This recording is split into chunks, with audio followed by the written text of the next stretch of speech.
Guys, Paul here. Hope you're all well. Welcome back to the channel. Welcome back to Anfield View. Hope you're all keeping well. Gone for a new topic for us today, guys. I've gone for what happened to. So hopefully you guys will enjoy me running through this. It'd be great to hear your thoughts.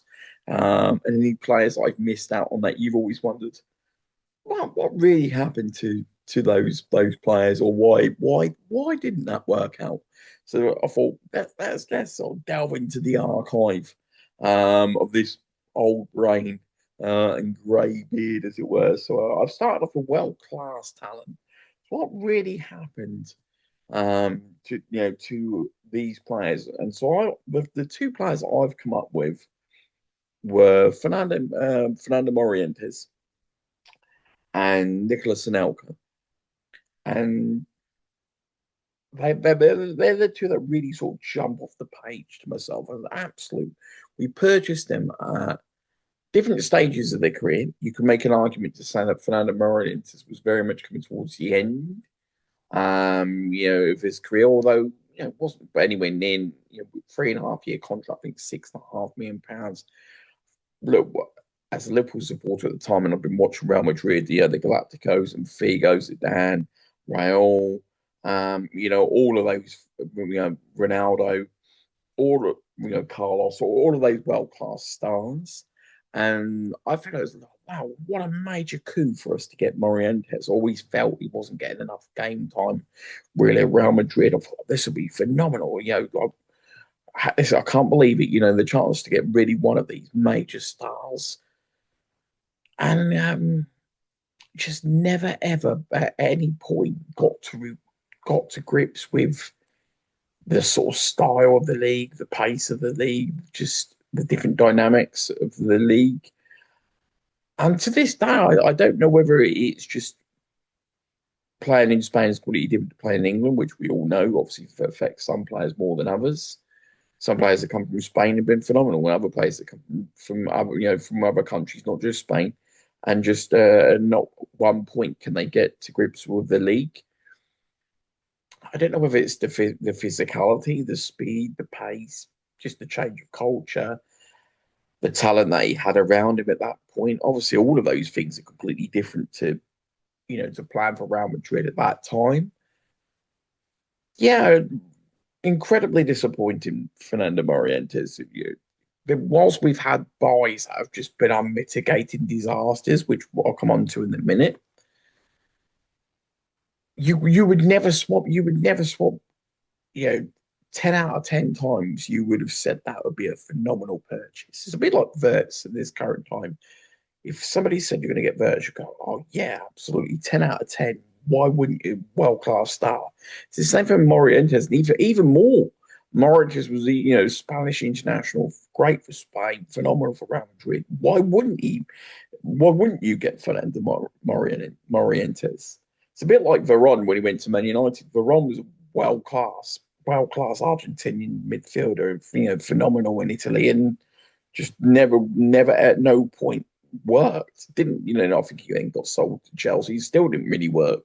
Worked better for them than it did for Man United, but equally not to the level that he was pre-going to Man United. But yeah, Morientes, till this day now, I still feel that it's just such a shame that for whatever reason we just could never see the real Morientes that we all knew was there. We saw him on a global stage for years and years and years, produce it for Spain and Real Madrid. And I don't know whether we just got the tail end of his career, as I say, or all those other factors that came into play just meant that we were just never going to see that in England. I don't know. And the second one was Nicolas Anelka, because the bizarre case of Nicolas Anelka, phenomenal for Arsenal, we all know that, and broke through, was just superb. Took over from Ian Wright. Because obviously he led the line before Omri. I think Omri came after Nicolas Anelka, and Nicolas Anelka just done superb for Arsenal, and then obviously left as soon. He'd been there about 5 minutes, did really well, and then obviously went to Real Madrid, did really, really well for them, and then seemed to have problems the sort of culture in the club, and then just went off the rails. Then came back to England. We got him on loan, and I, I, to be honest, at that point, it'd been a while since you'd seen peak Anelka, so at no point did I really expect him to be anything, compared to his Arsenal, Real Madrid days. But equally, I thought he played really, really well for Liverpool, and it made perfect sense for us to actually purchase him that summer. But for some weird reason, we decided not to purchase him. I mean, I still don't really know the realities of why we didn't purchase him that summer, really. I don't know whether it's purely down to a money element, like it was going to cost more money to purchase an Elka. But we ended up going in a different direction and basically being not lured, but it'd be a wrong way, but basically being drawn to El Hadji Diouf and his performance in the World Cup that summer, which look, is probably goes down as one of the worst buys that Liverpool have ever done. I mean, I'd put Aquilani up there as number one. What a waste of money that was. Buying nothing, you can't beat buying an injury-prone player. Not an injury-prone player. He already had a bit of massive injury when we purchased it. We bought him for a ridiculous amount of money, which Liverpool rarely spent in those days. I don't know, it was 25, 28 million, and which is probably equivalent to about 70 or 80 million these days. And just was an unmitigated disaster. But I still can't quite understand why we didn't buy an Elka. So I would never have, in one case, I would never have not brought Morientes. That was a phenomenal buy at the time. It just didn't work out. And in case of an Elka, did well for us. I wouldn't say it was phenomenal, but I thought it did really well for us. And it seemed a logical purchase, except for some weird reason, unbeknown to me. Maybe it was down to the fee that I generally don't know why we didn't do an Elkham, why we chose Juve. Juve was okay at the World Cup. It wasn't phenomenal. Um, so yeah, on to the next category I've gone for is young talent slash youth talent. So there, and apologies if I get the pronunciation wrong on this one. And you guys may or may not know of them. Depends how much you sort of follow the youth sort of setup of Liverpool. But there's two that really stand out to me. And one's called, is it Mateus Matiowski? And Bass was phenomenal, ripping up the score, and for the youth setup, and was just ridiculous level of scoring. But for some reason, never seemed to get any minutes really with the senior team, and never really seemed to get any opportunity with the senior team. I can't. I mean, it would be great if somebody actually has a rhyme or reason as to why it never really worked out. From what I remember, he was ripping everything up and doing phenomenal. Then I think there was sort of rumblings as in, well, when is he going to get an opportunity? And I think there was maybe a bit of a clash, as in, he was getting maybe a tiny, I wouldn't say impatient. I think in fairness, given how well he was performing, he's well within the rights to be asking the question, well, when am I going to get at least on the subs bench? When am I going to get some minutes? And then I think whilst that was going on in the background, that maybe went against him a little bit. And then I think he got quite a serious injury, didn't he? That kept him out for a year, and we never really saw him again. Then he left. But it's a very mercurial case, really, because arguably one of the most talented players I think we've ever had at youth times. No, no lie on that one. I mean, one of the most talented players. I remember, and I've watched a lot of them, from Michael Owen at England youth days, and, from sort of 13, 14. And so Michael Owen was no surprise. You could have predicted that very early on. And but if anyone who's actually would have seen Matiaski when he was younger, like, you would have thought he was absolutely nailed on to have a phenomenal success. And I just don't know. I don't know whether it's purely as simple as the injury that kept him out for a year just seemed to be wrong place, wrong place, wrong time. And I don't know. It would be wonderful if anybody knew of any real sort of reasons outside of that injury as to why we didn't break through at Liverpool. But I mean, I'm not even saying guaranteed starter, but he didn't. It's not like he was on the bench every week and getting sub minutes. but he had all the talent in the world. Very bizarre one. The other one is a winger called Paul Anderson. I think he went on to play for Forest. Maybe wrong. I think he went on to play for Forest many years ago. But incredibly talented player, incredibly talented youth player, and I generally I don't know if he carried us to a youth cup win or we got to the youth cup final with him, but incredibly talented winger and just seemed to never really get an opportunity.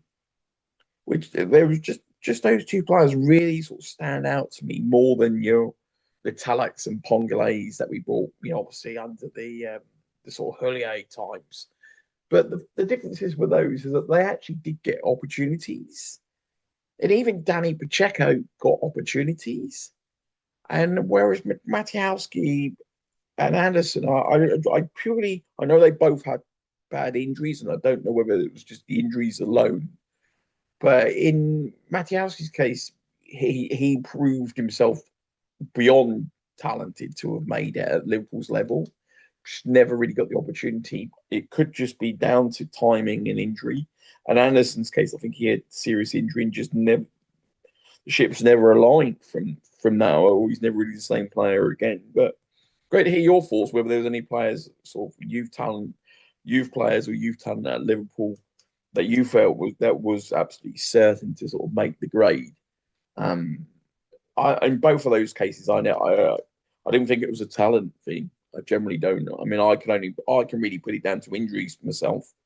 That really, unfortunately, sort of robbed us of that opportunity to see those sort of genius talents play for the club at senior level. Then I've got for another category, which is breakthrough talent. So an interesting one for you guys, and I don't know if you pretty sure remember these. One of them you definitely will do. The first one is Jordan Ibe. We bought Jordan Ibe, I believe, maybe wrong. We bought Jordan Ibe from Wickham for £1 million. I was absolutely bob on convinced Jordan Ibe would have had the exact same success as Raheem Sterling. And I know nobody wants to talk about Raheem Sterling because he left for City and all of that. I get it, 100% get it.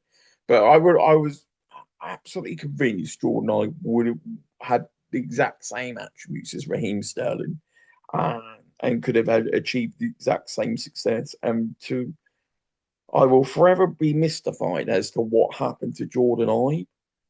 I don't know whether it was a case of he just couldn't get into the team and then lost his way, and then I know he had a couple of injuries for Liverpool, and then he had a lot of injuries at Bournemouth. When we sold him, we got a good fee for Bournemouth. So Bournemouth obviously also saw the talent that Jordan Ibe had.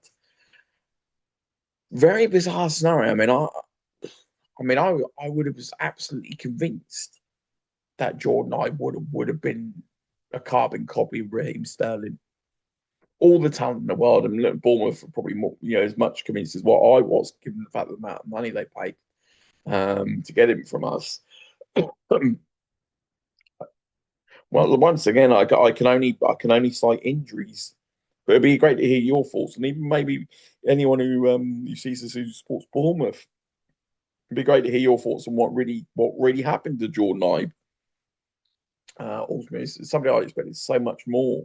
Once again, it seems to be always the winger, Mercurial talent. I don't know whether it's when they get injuries at the wrong time, it then robs them of their speed. And without the speed, yeah, sure they got the skill, but without the speed to take them clear, they're very limited. I don't know. And the next one on the creative side, so I'm not neglecting defenders, guys, but on the creative side, breakthrough talent. And when I say breakthrough, these players actually played, for the team. I mean, people could say like Kate Gordon. I mean, I'd say Kate Gordon played a lot less than a Jayden Dance. He's had a fair amount of minutes, not loads of minutes, but a fair amount of minutes. But they're both still at the club at the moment. But I would say the next person for me is Suso. Had a great career after Liverpool. I think he believed he played for AC Milan for a fair few years. For me, he did nothing wrong. Did absolutely nothing wrong for Liverpool. Played Premier League games, not phenomenal amount, but played Premier League games, scored some goals, played really well, and then for some reason we cashed in on him. And then I don't know. I don't know. I don't know whether he wanted to change the culture or where the club was at the current time, or we just didn't feel that he was going to make it to the sort of next level as in be sort of world class. I just still mystified a little bit by that one. It sounds crazy in 2026 to be still mystified by the Suso one. I was nothing but impressed by him. I've seen plenty of players have far more opportunities than Suso, and who had 10% of his talent and produced far less for the team. Like you say, sometimes with life in general, but with sport, it's a case question of right place at the right time with the right manager, then the right system and players. And you know, there's a lot of moving parts and variables that can impact how well somebody plays. And maybe that was the case for both Jordan Ibe and Suso. Maybe a different manager at different time with different setups we would have seen a lot more and they would have been stars at Liverpool. But definitely players that, you know, in Suso's case went on to have a great career. And I still don't know. As I say, I still don't understand why he went. And Jordan I sort of similar really. We sold him for a good fee, but I just didn't really feel he ever really got that much of an opportunity, which is he just seemed ripe to be the next Raheem Sterling. I know obviously we don't talk about him much because obviously how he left, but you know, equally you do sort of sit there, you do wonder, you know, quite where did it go wrong in terms of those two players really at the club. The next one I mentioned was purchased young talent. Obviously, the Talak and Pongole would be the two that really sort of stand out. They were both brought very young. I think they were brought after in a French. I think it was based on it was a French under 21 success, or they did really well at the French under 21 team. And Julio was all part of that French sort of World Cup winning setup and youth setup as well. And yeah, and then I've had a couple of moments. I mean, they had a couple, yeah, that Pongole more than the talent. They had a couple of moments for the team. I think one against Chelsea and Pongole a couple of in the Champions League. I just think it was a league. The league was just too physical and too quick for them, and we weren't. We couldn't get the best out of them. But I also don't think they were well suited to the league either. They were just too. They were technically okay, but just not at the level for Liverpool, and equally didn't have the physical attributes to really produce essentially within this league at a club the size of Liverpool. Next one I've gone to what happened to World Cup talent? Yes, we all know. But the two that stand out are basically El Hadji Diouf was just an unmitigated disaster. We bought him after done all right at the World Cup, but yeah, at no point did it work for Liverpool. He couldn't cope with the league. His temperament couldn't cope with the physicality of the league. Just wasn't good enough at any point. Really, just complete. It made it even worse when you could have bought a Nelka instead of him. Salif Diao, I think Salif Diao. I think he was captain for his country. Salif Diao. I mean, I thought Salif Diao was okay. Nothing phenomenal, but I think he was an okay. They weren't. Salif Diao wasn't an expensive buy, but I think he did an okay enough job of nothing phenomenal, but he did an okay job, didn't he? Really. But Diouf, we don't really talk about, do we? He's in a there's a certain bucket of players that have cost us a fair amount of money that we choose not to talk about too often because we just get depressed. Players that we've purchased, but never seen, but then went on to phenomenal success. There really can only be the two. Aspas, who we saw a tiny bit, and Luis Alberto. I think we bought him in the same summer as well. For the life of me, I think I maybe saw 5 minutes of Luis Alberto, and Aspas didn't really get that many more minutes, frankly. And Aspas went back to Spain. Next thing you turn on the TV, he's ripping it up for Spain in the World Cup, and he's playing amazing in Spain, scoring a truckload of goals. Louis Alberto never really got an opportunity with us. Goes to Lazio, becomes the top goal scorer in Italy for and plays amazing for about 5, 6, 7 years. I mean, don't get me wrong, we actually got a selling clause, I think, off Luis Alberto as well, didn't we? So I think when he got sold after Lazio, we ended up getting a nice fee. So thank you for that, Louis. But equally, weird scenario that was. We bought both of them and just yeah, answers on the postcard, really. I mean, it's funny how you can see the talent in players and then go on to show that talent at the world stage, and yet they never really got the opportunity to ever see it. It's weird when you purchased them, but never really gave them the opportunity to actually see to showcase their talent for the team. Yeah, I don't know. It's a bit like it's not necessarily one where you go, oh, I couldn't believe we sold them. And I didn't really know who they were when we purchased them.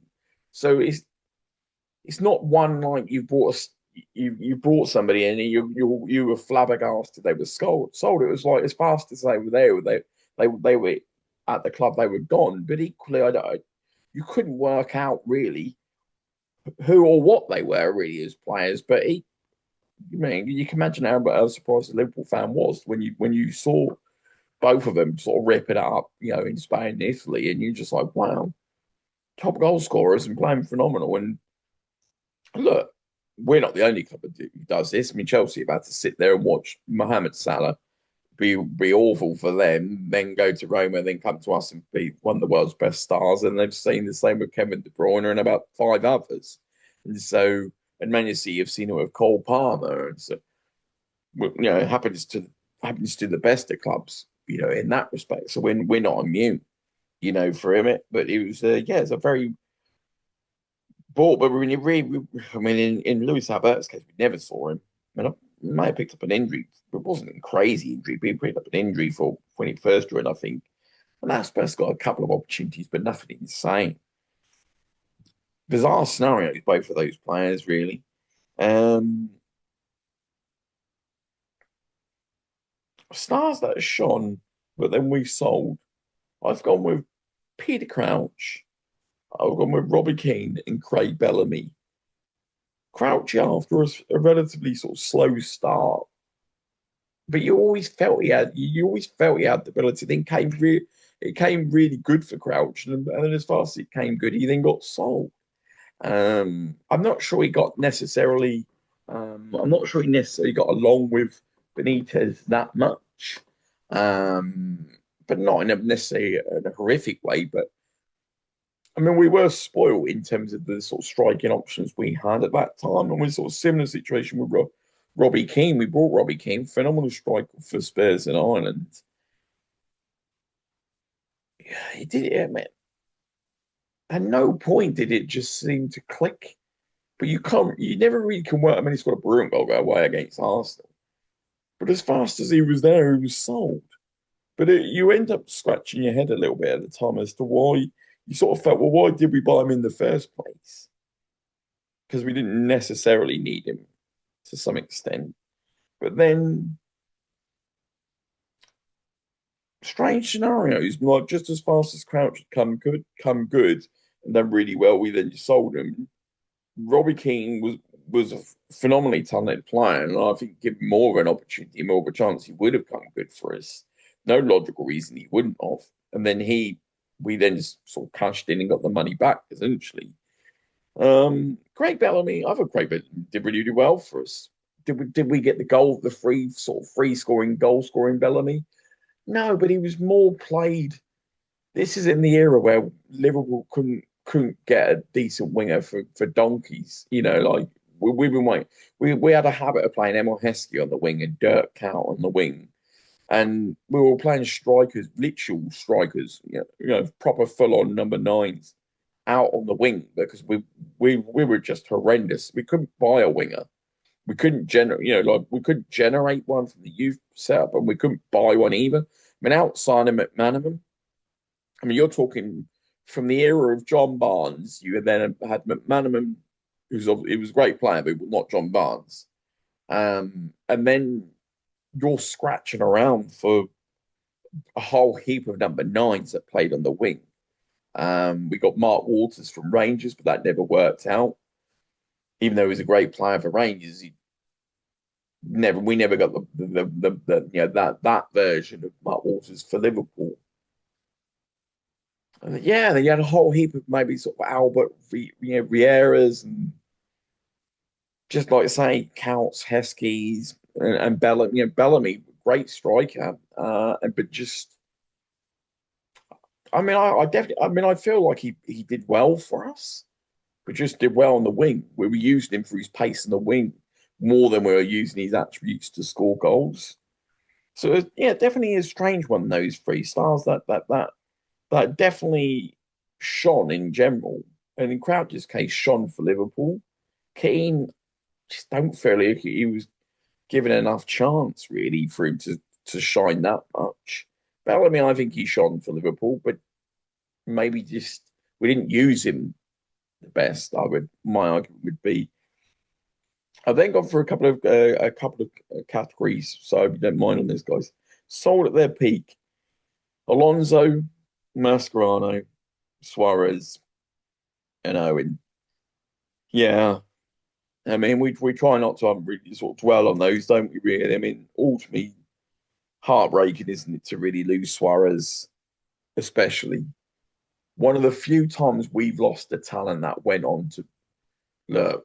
Suarez was a world class talent when we purchased him from Ajax. Sometimes people downplay it, but he was a star for Uruguay and Ajax already. It wasn't like he was a budding star. No, he already was a star. We then made him.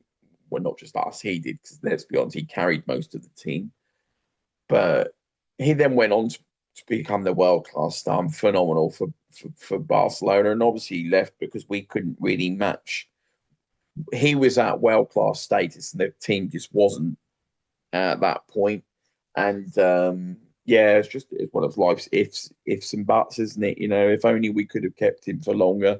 If only he was with us at different points when we had more stars. What could have been? We could have probably won 4 or 5 Premier Leagues with Suarez at different points when we had other players.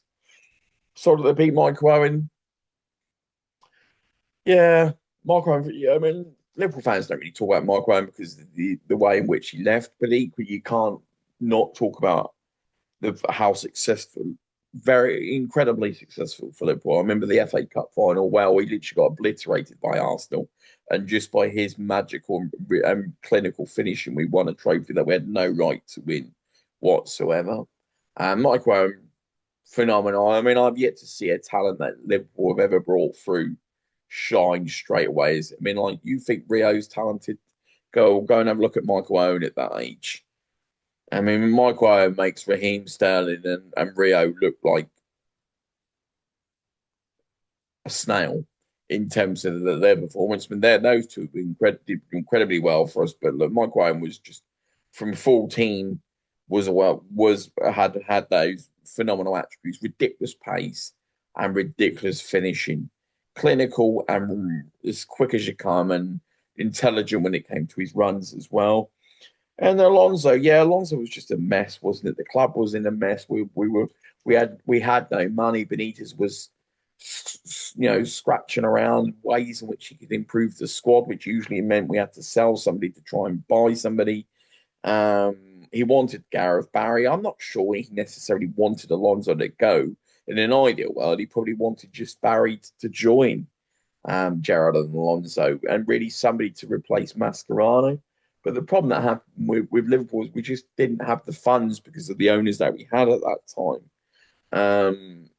And yeah, it just became a bit of a mess, didn't it? That Alonso situation. The irony is we still didn't end up getting Gareth Barry. So we ended up losing Alonso, not getting Gareth Barry. And do you know what happens? We got Aquilani. Oh my God. What better way? I mean, if ever you needed, if you don't laugh at this one, you'll cry, isn't it, really? I mean, wow. Probably the worst purchase in Liverpool history. I mean, like, what's worse, Aquilani or Andy Carroll? I mean, I'm going to go with Aquilani. At least Andy Carroll gave us some moments, and you can, but Aquilani. I mean, who purchases a player for that amount of money already injured? And at no point did he even show 1% of whatever we thought he was. I didn't even know who he was when we bought him that much. Yeah, Italian international, but wasn't exactly a superstar. Brought him for an obscene amount of money, and yeah, an unmitigated disaster that was. At least you can sit there and say with Andy Carroll, yeah, but in fairness to him, when he was fully fit, I thought he did all right. He didn't always get the amount of opportunities that he deserved for the amount of money that we invested. And equally, because Suarez panned out, we bought at the same time. Suarez panned out phenomenally well. And equally, we still recouped the vast majority of Andy Carroll's money back. So I don't think you can really. I think Aquilani stands alone in terms of probably the worst purchase I've seen Liverpool buy ever, frankly. So, yeah, I hope you enjoy that, guys. Chance for a little bit of a trip down memory lane, a little bit of a unique video. What happened to, we've covered everything. We've covered everything from youth players to older players to world-class players to players making comebacks to players that we purchased but never saw, to players that shone but were just there and gone within 2 seconds. To some that just didn't get used right, to some that just didn't get the opportunities. In some cases, it was a case of wrong place, wrong time. Some cases, it was right place, bad luck with injuries. The life and times of football, isn't it, guys? So I hope you enjoyed that. Look forward to speaking to you more soon. You take care.